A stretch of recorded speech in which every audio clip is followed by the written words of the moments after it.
क्या आप संतान सुख की कामना कर रहे हैं या अपनी संतान के उज्जवल भविष्य के लिए एक विशेष आध्यात्मिक उपाय ढूंढ रहे हैं? तो सावन पुत्रदा एकादशी का यह व्रत आपके जीवन में नई ऊर्जा और आशीर्वाद लेकर आ सकता है।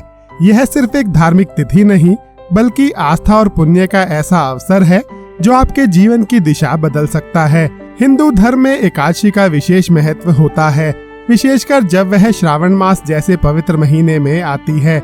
हर माह 2 बार पड़ने वाली एकादशी तिथि भगवान श्री हरि विष्णु को समर्पित होती है, लेकिन श्रावण शुक्ल पक्ष की एकादशी जिसे पुत्रदा एकादशी कहा जाता है उसका स्थान सबसे विशिष्ट माना जाता है। इस दिन व्रत और भगवान श्री हरि विष्णु की पूजा का विशेष फल मिलता है। मान्यता है कि इस दिन सच्चे मन से उपवास रखने और भगवान के चरणों में भक्ति भाव अर्पित करने से संतान की प्राप्ति, संतान की सुख समृद्धि और सभी दुखों से मुक्ति का मार्ग खुलता है।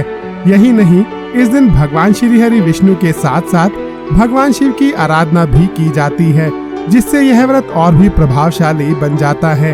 तो आइए जानते हैं इस पावन तिथि का महत्व, पूजा विधि और इससे जुड़े प्रभावशाली उपाय। कब है पुत्रदा एकादशी व्रत? इस वर्ष सावन पुत्रदा एकादशी तिथि की शुरुआत सोमवार 4 अगस्त को दोपहर 11:41 से होगी, जो कि मंगलवार 5 अगस्त को दोपहर 1:12 पर समाप्त होगी।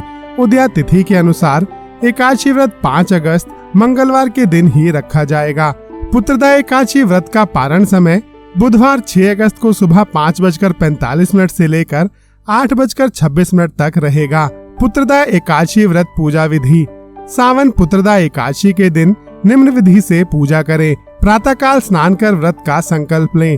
भगवान श्री हरि विष्णु को पीले फूलों, पीले वस्त्रों, चंदन, धूप और दीप से पूजन करें। श्री हरि को तुलसी दल अर्पित करें और मखाने की खीर का भोग लगाएं।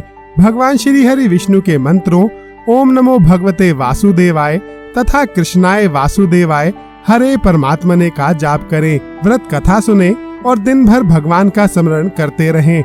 शाम को विष्णु सहस्त्रनाम का पाठ कर आरती करें तथा अगले दिन पारण के समय अनुसार व्रत का पारण करें।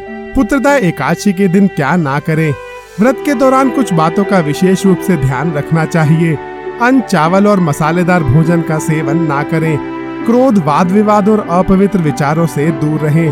तामसिक भोजन जैसे मांस, शराब, लहसुन, प्याज आदि का सेवन बिल्कुल ना करें। झूठ बोलने और आलस्य से बचें।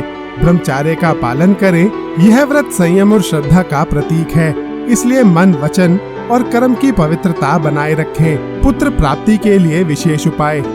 तुलसी दीपक उपाय। तुलसी के पौधे के पास शुद्ध गाय के घी का दीपक जलाएं और तुलसी श्रीर महालक्ष्मी विष्णु पदम लभेत इस मंत्र का जाप करें। इससे साधक की सभी मनोकामनाएं पूरी होती हैं। पीले पुष्प और फल अर्पित करें। भगवान श्री हरि विष्णु को पीले फूल, पीले फल अर्पित करें। ऐसा करने से संतान सुख का आशीर्वाद मिलता है। मखाने की खीर का भोग। श्री हरि विष्णु व माता लक्ष्मी को मखाने की खीर का भोग लगाएं। इससे संतान के कष्ट दूर होते हैं। तुलसी दल से पूजन करें। भगवान श्री हरि विष्णु को तुलसी दल अर्पित कर आरती करें। ऐसा करने से संतान प्राप्ति के योग बनते हैं। दान पुण्य करें। इस दिन ब्राह्मणों को अन्न, वस्त्र या दक्षिणा का दान करें। ऐसा करने से साधक का भाग्योदय होता है। गाय को चारा खिलाएं। इस दिन गाय को हरा चारा खिलाने से संतान के भविष्य में उन्नति और समृद्धि का आशीर्वाद मिलता है।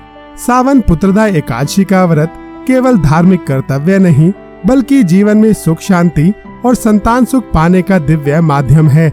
यदि आप संतान प्राप्ति की इच्छा रखते हैं या अपने संतान के भविष्य को लेकर चिंतित हैं तो इस एकादशी पर श्रद्धा और नियम पूर्वक व्रत रखकर भगवान श्री हरि विष्णु की कृपा अवश्य पाएं। इस वीडियो को अपने प्रियजनों के साथ साझा जरूर करें ताकि वे भी इस दुर्लभ अवसर का लाभ उठा सकें। अगर आप ऐसी और भी आध्यात्मिक जानकारियों से जुड़ना चाहते हैं तो हमारे चैनल को सब्सक्राइब करना ना भूलें। धन्यवाद। जय श्री हरि विष्णु।